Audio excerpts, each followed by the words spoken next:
This is the San Cristobal area of Cuba as it has looked from time immemorial. This is how it looked in October 1962.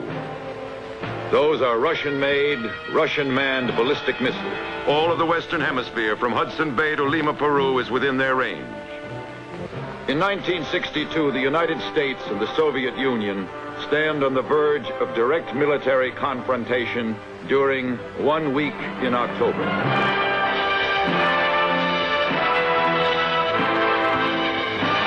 The date is October 22nd.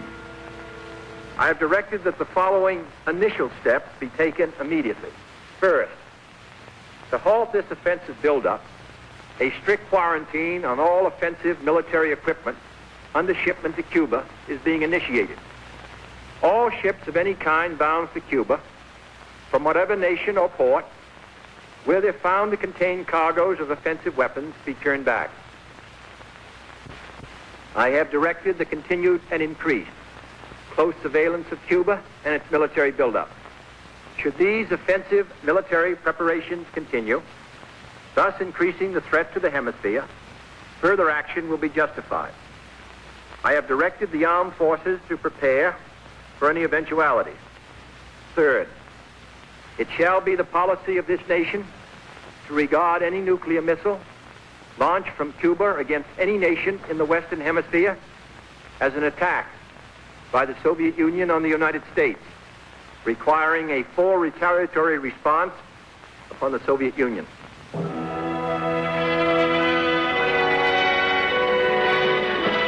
There follows 24 hours of intensive civilian and diplomatic activity, and the nation lines up behind the president. I'd hate like heck to see us go to war, but if it's necessary to prevent a nuclear war, I think the action has to be taken at this time. Well, I think it's high time we stopped Russia from having things her own way. We only have a few more months to go on reserves, and I just hope they don't grab me, that's all. I know that some action should be taken, but he's going to have to tread very lightly, short of war. I think it's gone beyond the stage of whether or not we support the president or we don't support him. It's way past that. Suddenly, the idea of civil defense no longer seems either useless or foolish. Suddenly, millions of Americans are asking one question: how can I make my family safe? Suddenly, it seems very important to have adequate supplies in every home.